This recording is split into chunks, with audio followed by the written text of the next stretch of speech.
নিলামের নিয়মে বদল আনতে চলেছে বিসিসিআই ক্রিকেট বোর্ড। আরও এক বছর আইপিএলে খেলছেন মহেন্দ্র সিং ধোনি।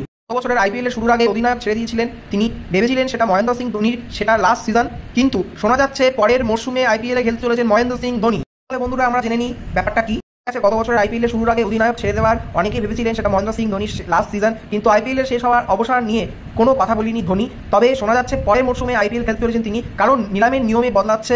ওয়েবসাইট খবর অনুযায়ী পরের বছর মেগা নিলামের আগে প্রতিটি ফ্র্যাঞ্চাইজির 6 জন করে ক্রিকেটার ধরে রাখার সুবিধা দেওয়ার হতে চলেছে। ফ্র্যাঞ্চাইজি মেগা নিলামের বিপক্ষে মত দিলেও তা রেখে দেওয়া হতে চলেছে বলে জানা গিয়েছে। তবে গতবার 4 জনকে ধরে রাখতে গিয়েছিল, এবার থেকে আরও 2 জন করে ক্রিকেটার ধরে রাখতে পারবে।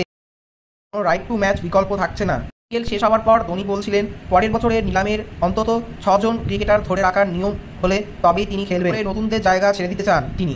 বোর্ড যদি নিয়মে বদল আনে তাহলে আরও অন্তত 1 বছর ধোনি খেলতে পারে বলে মনে করা হচ্ছে। হায়দ্রাবাদে একটি অনুষ্ঠানে ধোনি বলেছেন অবসরের সিদ্ধান্ত নেওয়ার জন্য অনেক সময় রয়েছে। খোলা জাত ধরে রাখার নিয়ে কি সিদ্ধান্ত হয় আগে দেখি। এখন বল আমাদের কোর্টে নেই, নতুন নিয়ম চালু হলে তবে সিদ্ধান্ত নেব। বন্ধুরা আপনারা কি মনে করেন মহেন্দ্র সিং ধোনি 2025-এর আইপিএলে উনি থাকছেন কি থাকছেন না, প্লিজ কমেন্ট বক্সে জানাবেন আপনাদের মূল্যবান বক্তব্য। ভিডিওটা ভালো লাগলে প্লিজ চ্যানেল সাবস্ক্রাইব করবেন, লাইক করবেন, শেয়ার করবেন। ধন্যবাদ।